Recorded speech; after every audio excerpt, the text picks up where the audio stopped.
oh my God, like, are we humans in the wild or are we humans in captivity? Warning,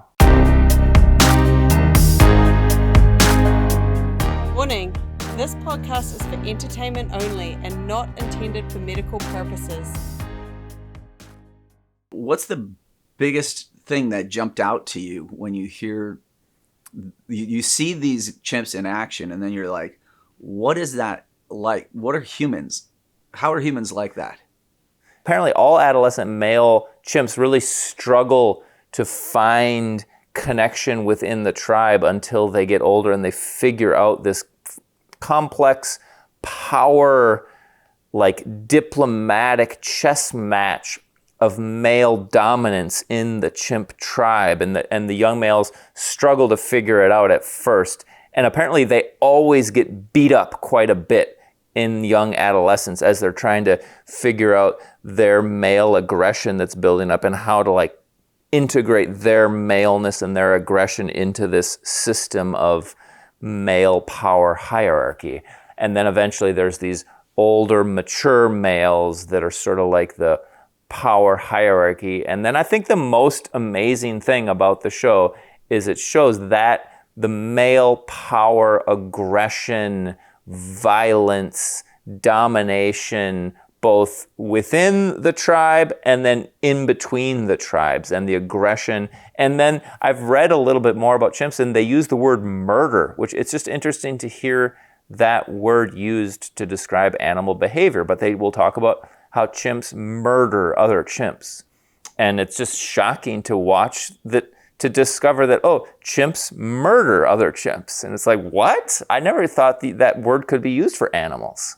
You know, I thought it was really interesting listening to one guy describe, so this is a guy who works with chimps in captivity. And he was going off about how great this show is and how he, the Chimp Empire show. And he's saying like, it's amazing to watch the social flow of these chimps in the wild compared to the chimps that I work with in captivity. Now that was the thing that struck me the most out of everything that I saw, was even more than the footage itself and watching the chimps in the wild. That just hit me, was like, oh my God, like, are we humans in the wild or are we humans in captivity? Yeah, like I instantly couldn't tell. And then I didn't even know which one was better.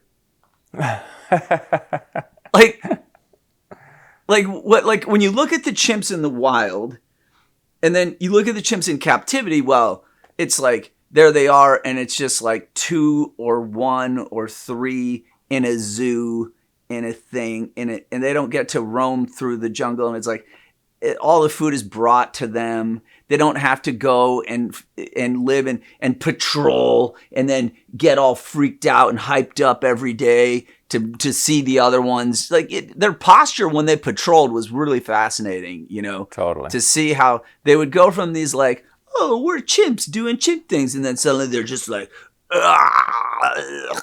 their walk was so affected and just like, it's like, and as this guy points out, he's like, it's 2 different species. It's like watching 2 different species. The ones in captivity don't do any of that. I think what struck me the most is I was like, oh, I'm seeing some shit in chimps. I'm not surprised it's there. And I've been seeing that similar primitive male aggressive thing in humans. Like I can see that same thing exists in humans. Now in this documentary, it's like exposed obviously in chimps, and a thing that I think is in all humans. And so I'm kind of like, I think that's good. I think this will sort of like wake up humans a little bit slowly to the fact that we humans and all of life, that there's these like powerful nature-based killing instinct things that's just a natural part of life. Wow. Why is it that we're so okay just identifying that there's an alpha male hierarchy running the entire show. Why is that okay? And then, like, within human society, that is absolutely not okay. Right. It's not okay. Like, there is a giant systemic blowback to the fact that human society has had a similar type of a alpha male hierarchy or dominance in hierarchy.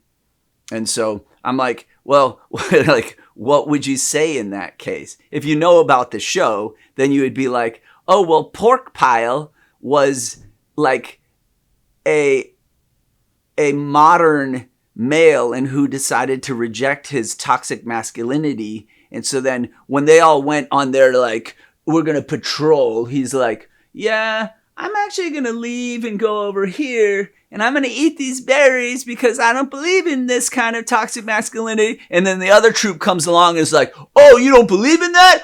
No! And they kill him. Like, sorry about what happens to our buddy in this story. I feel like there's a narrative that, like, for humans, that, like, toxic masculinity or some toxic masculine tendency in males has created sort of all the evils of the human race. And it's bad, and men need to sort of be, have that, men need to be, like, civilized and have that, they need to evolve up out of that. And I think in that narrative is it's sort of like, it's like this uniquely human evil thing, and it's kind of like a male failing. But then when you see chimps doing it, in fact, chimps doing it just as bad as humans, it starts to be like obvious, like, oh shit, it's not a human male thing, it's like a nature thing.